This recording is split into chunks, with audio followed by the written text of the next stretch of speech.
Would you take me back to that night? What was it like? Did you expect the reaction you got? Tell me about it. Well, it was a sublime night. It was just one of those life-changing things.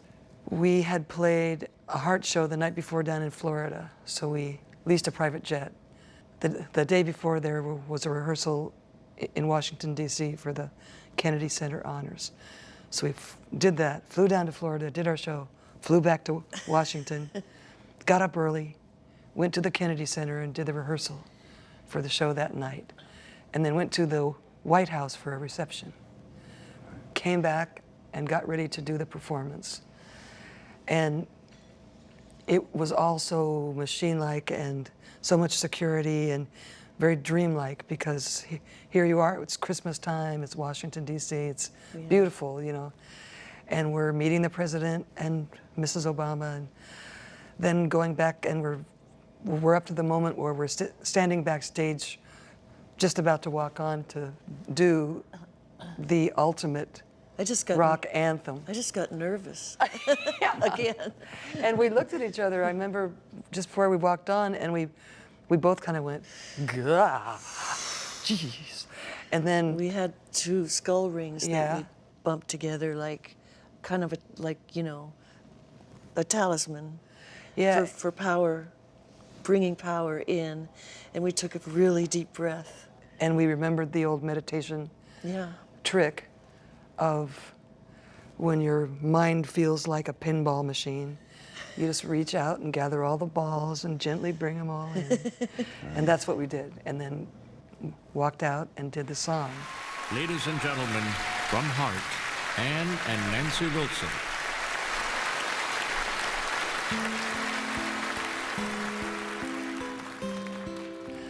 And then when it was over, fell apart, you know, just like all the pinballs went, you know. But it was a quiet, really quiet, timeless moment of actually doing the song. I felt really focused and pulled in. And I think part of the amazing emotion of that night during that song, too, was the fact that Jason Bonham, the son of their previous, now deceased drummer, John Bonham, was on the drums too. And so a lot of people say, oh, you made Led Zeppelin cry. I was like, I don't think it was only about that. I think it was a lot about their rock family. For a show, some really sleazy guy came up to me and implied to me that he was really turned on by the fact that me and Nance were lesbian incestual lovers. And that just really got him going. In his fantasy, that was. In his fantasy, yeah. So that made me so mad, because I love my sister. And suddenly my mother's face, you know, came right up saying, like, don't get into show business. It's so tacky. It's so, you know, full of sleazy people that are going to misunderstand you. And I went, oh, you're so right. And it made me really angry. I think especially because I felt that they had attacked her honor, and both our honors. Both, yeah. So I went and wrote the words to Barracuda, and just, I think if I would have had a gun, I might have reacted differently to the guy, but thank goodness I didn't. Let's talk about the song, All I Want to Do Is Make Love to You. That's a song that, All I Want to Do is a song that was written by a really famous producer, writer, songwriter, Mutt Lange, who went on to do country music. And you can hear in that song the formulaic thing that was going to become country music that he was up to already at the time. For us, it just has a great hook, it has a great sound. But for Anne, not her favorite song to sing. Once again, it's about the lyrics. The problematic lead singer has to be authentic, has to believe in the words she's singing.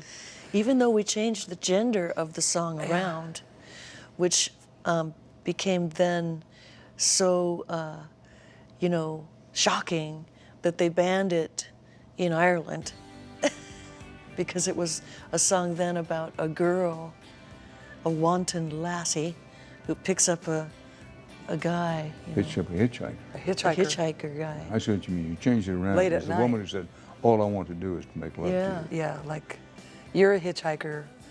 I don't know you, so let's get in the car and exchange fluids and now get out. I mean, that's hideous. Well, I was going to ask you why you hate it. I guess that's why. But, again, it was enormously successful. They want to hear that song. Even today, we go to New Zealand or Australia, they're like, oh, please, please do that song. They love that song. It's an interesting thing about songs like that, though, because unless you're Ann Wilson and you have to stand there and deliver this message that's in the words, you know, which I totally understand why you don't want to do, but most people, when they hear something that they love, they're not thinking into all the corners of the song. That's right. They're just feeling good and listening to it.